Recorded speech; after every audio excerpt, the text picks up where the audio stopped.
الحمدللہ رب العالمین والصلاة والسلام علی سید الانبیاء والمرسلین اما بعد فاعوذ باللہ من الشیطان الرجیم بسم اللہ الرحمن الرحیم السلام علیکم.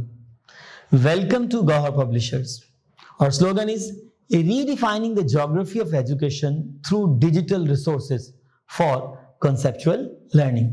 میں ہوں فیصل شہزاد خان. گوہر اسلامیات بک 4 کے اس ویڈیو لیکچر میں آپ سب کو خوش آمدید. محترم اساتذہ کرام، اللہ تعالیٰ آپ کو برکتیں عطا فرمائے اور خوب عمل کر کے اپنے طلباء کو بڑے خوبصورت انداز سے سمجھانے کی توفیق عطا فرمائے، آمین. محترم اساتذہ کرام، امید ہے سب خیریت سے ہوں گے. آج ہماری کتاب کا باب 2 جس کا عنوان ہے ایمانیات و عبادات. اس کے 2 حصے ہیں، ایمانیات اور دوسرا حصہ عبادات. پہلا حصہ جس کا نام ہے ایمانیات، اس کے 2 اسباق ہیں. پہلا سبق جس کا نام ہے فرشتوں پر ایمان.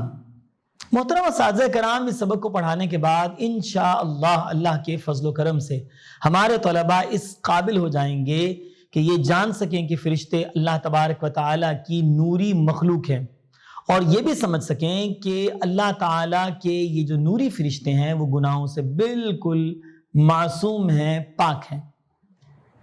ہمارے طلباء اس سبق کو پڑھ لینے کے بعد، سن لینے کے بعد تمام فرشتوں پر ایمان لانے کے حکم سے آگاہ ہو سکیں گے.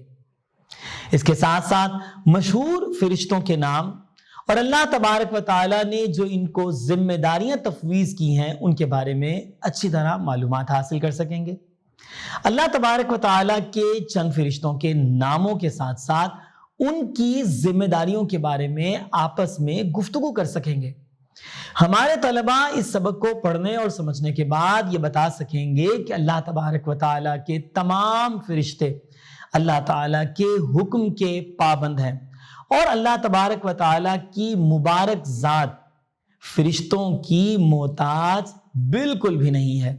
محترم اساتذہ کرام، اس سبق کو پڑھانے کے ساتھ ساتھ ہم نے اپنے طلباء کو یہ بھی بتانا ہے کہ اللہ تبارک و تعالیٰ کے تمام فرشتے اللہ کے حکم کے مطابق مختلف کاموں پر مامور ہیں، اور اللہ تعالیٰ اپنے احکامات کی انجام دہی کے لیے، نظام کائنات کو چلانے کے لیے فرشتوں کا اور کسی بھی مخلوق کا محتاج ہرگز نہیں ہے. محترم اساتذہ کرام، طلباء کو یہ بھی ہم نے بتانا ہے کہ فرشتوں کی خدمات کیا ہیں تاکہ وہ اچھے طریقے سے فرشتوں کی خدمات کے بارے میں آگاہ ہو سکیں.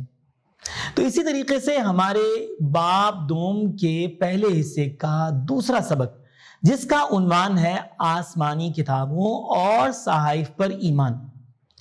اس سبق کو پڑھا لینے کے بعد اور سمجھا لینے کے بعد ہمارے طلباء اس قابل ہو جائیں گے کہ وہ آسمانی کتابوں اور صحائف کی اہمیت اور ان کے بارے میں حکم الہی سے آگاہ ہو سکیں. آسمانی کتابوں کے نام اور جن انبیاء کرام پر یہ آسمانی کتابیں نازل ہوئی ہیں ان کے اسماء گرامی جان سکیں گے.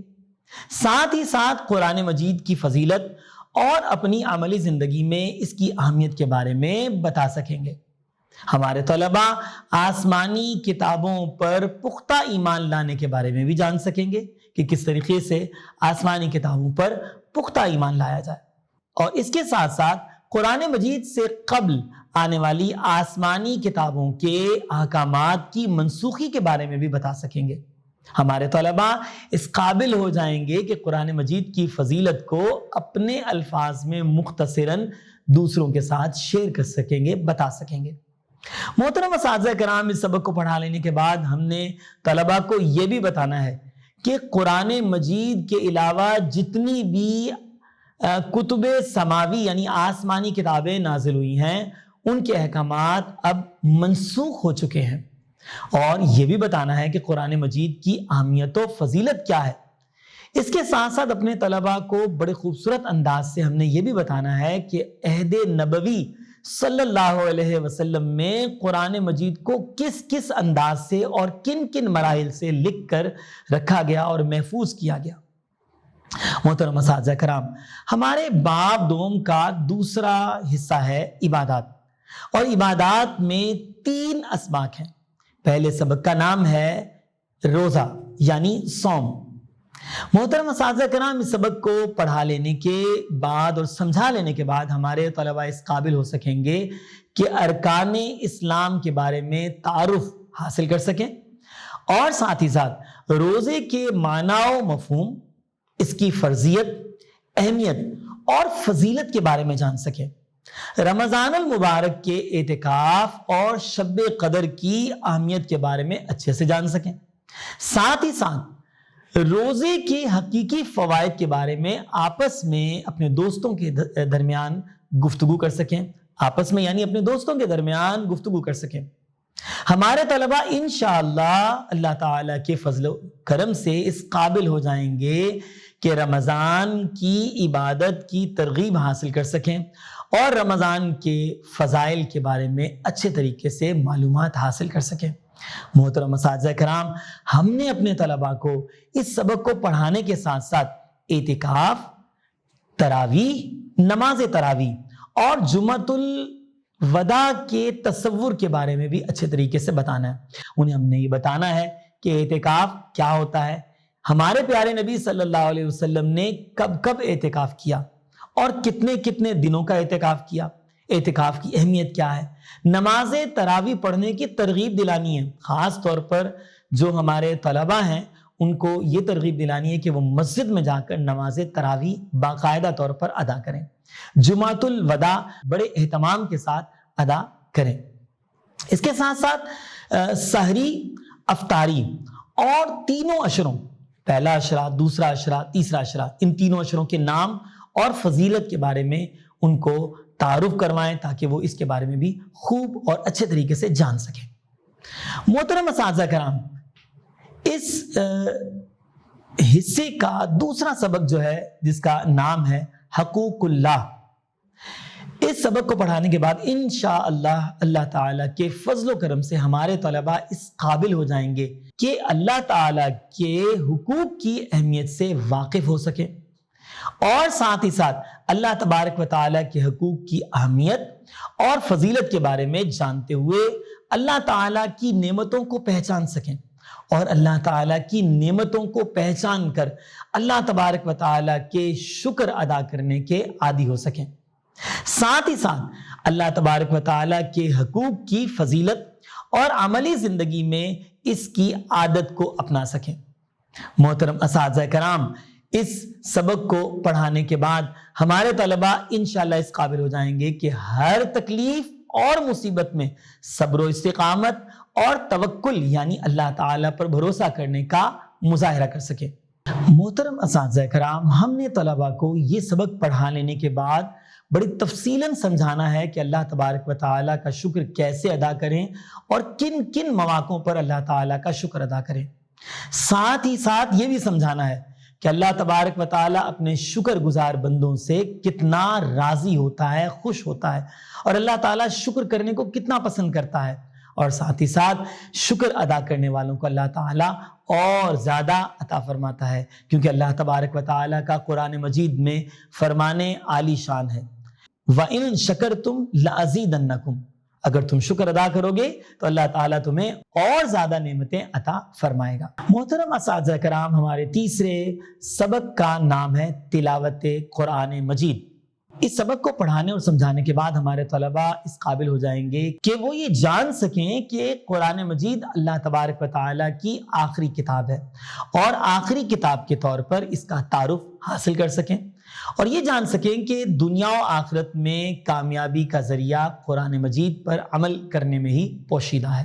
قرآن مجید کی عظمت، اہمیت اور اس کے فضائل کے بارے میں اچھے طرح سے جان سکیں اور یہ بھی جان سکیں کہ مسلمانوں پر قرآن مجید کے کیا کیا حقوق ہیں، ٹھیک ہے، اور تلاوت کلام مجید کے آداب کیا ہیں، احکامات کیا ہیں اور تلاوت کلام مجید کرنے کی فضیلت کیا کیا ہے، اور اس بات پر اپنے ایمان کو پختہ کر سکیں کہ قرآن مجید کے اندر جو اللہ تبارک و تعالیٰ کا کلام ہے، اللہ تعالیٰ کے احکامات لکھے ہیں، وہ کسی قسم کی تحریف سے، تبدیلی سے یعنی چینج ہونے سے بالکل محفوظ ہیں۔ اللہ تبارک و تعالیٰ خود قرآن مجید کی حفاظت کرنے والا ہے۔ قرآن مجید کی تلاوت کی ترغیب حاصل کر سکیں گے اور قرآن مجید کو روزانہ پڑھنے کے انشاءاللہ عادی بھی بن سکیں گے۔ محترم اساتذہ کرام، ہمیں اپنے طلباء کو اس چیز کی بڑی پیارے انداز سے ترغیب دلانی ہے کہ قرآن سے محبت کریں، قرآن کی تلاوت سے محبت کریں اور اپنی زندگی کا حصہ بنا لیں کہ روزانہ کم از کم ایک مرتبہ ہم نے یا تو قرآن کا ایک رکوع یا ایک پیج یعنی صفحہ کچھ نہ کچھ تلاوت ضرور کریں۔ قرآن مجید کے فضائل کے بارے میں بچوں کو بتانا ہے اور ہو سکے تو ایک مضمون نویسی کا مقابلہ منعقد کروا لیں۔ بچوں کو پہلے قرآن مجید کے فضائل کے بارے میں اچھے طریقے سے گائیڈ کریں، پھر مضمون نویسی کا ایک مقابلہ منعقد کروائیں۔ جو بچہ یا جو بچے اچھے مضامین لکھ کر لائیں ان کی باقاعدہ طور پر حوصلہ افزائی کی جائے، ہو سکے تو انہیں کوئی انعام یا گفٹ دے دیا جائے۔ قرآن مجید کے پڑھنے میں درست تلفظ کے بارے میں بتائیں انہیں، اور ان کو یہ ترغیب دلائیں کہ تعوذ اور تسمیہ کس انداز سے پڑھتے ہیں۔ ان کی غلطیاں ان کو بتائیں کہ بھئی تعوذ اور تسمیہ پڑھنے میں یہ غلطیاں ہیں، ان کو دور کریں اور صحیح طریقے سے تعوذ اور تسمیہ کو پڑھیں اور بار بار انہیں یہ پڑھنا سکھائیں تاکہ ان کی عادت بن جائے۔ قرآن مجید کو پکڑنا کیسے ہے یہ بتائیں، قرآن مجید کو کس طرح پکڑنا ہے، قرآن مجید کی طرف پیٹھ کرنی ہے نہیں کرنی، قرآن مجید کی طرف پاؤں کرنے ہیں نہیں کرنے، اس کے بارے میں بتائیں اور قرآن مجید پڑھنے کے آداب کے بارے میں بچوں کو اچھے طریقے سے بتائیں۔ یقین جانیے محترم اساتذہ کرام، ہماری محبت، لگن اور نیک نیتی ہمارے لیے اور ہمارے بچوں کے لیے انتہائی ضروری ہے اور بڑی فائدہ مند ہے۔ یہ بچے اور ان کی اچھی تربیت ہمارے لیے ثواب جاریہ کا کام کرے گی۔ ہم دنیا میں رہیں نہ رہیں، یہ بچے ہماری تربیت سے اچھے اعمال کرنے والے بن گئے، قرآن کی عزت اور احترام کرنے والے بن گئے تو یقیناً مرنے کے بعد بھی ہمیں اس کا ثواب یقیناً ضرور ملے گا۔ محترم اساتذہ کرام، امید ہے آج کا ویڈیو لیکچر آپ کو پسند آیا ہوگا۔ ہماری اسی طرح کی ویڈیوز کو دیکھنے کے لیے آپ ہمارے یوٹیوب چینل گوہر پبلشرز کے ویڈیو چینل کو آپ لائک کر سکتے ہیں، سبسکرائب کر سکتے ہیں اور مختلف ویڈیوز کو دیکھ سکتے ہیں۔ محترم اساتذہ کرام، ہماری کتابوں کے بارے میں مزید معلومات حاصل کرنے کے لیے آپ ہماری ویب سائٹ www.goharpublishers.com کو بھی وزٹ کر سکتے ہیں، جہاں پر آپ کو ہماری تمام کتابوں سے متعلق scheme of studies, lesson plan, کی بکس اور ماڈل پیپرز دستیاب ہوں گے، مل جائیں گے۔ انشاءاللہ اگلے ویڈیو لیکچر میں آپ سے پھر ملاقات ہوگی۔ ہماری ویڈیو دیکھنے کا بہت بہت شکریہ، اپنا خاص خیال رکھیے گا، انشاءاللہ پھر ملاقات ہوگی۔ السلام علیکم۔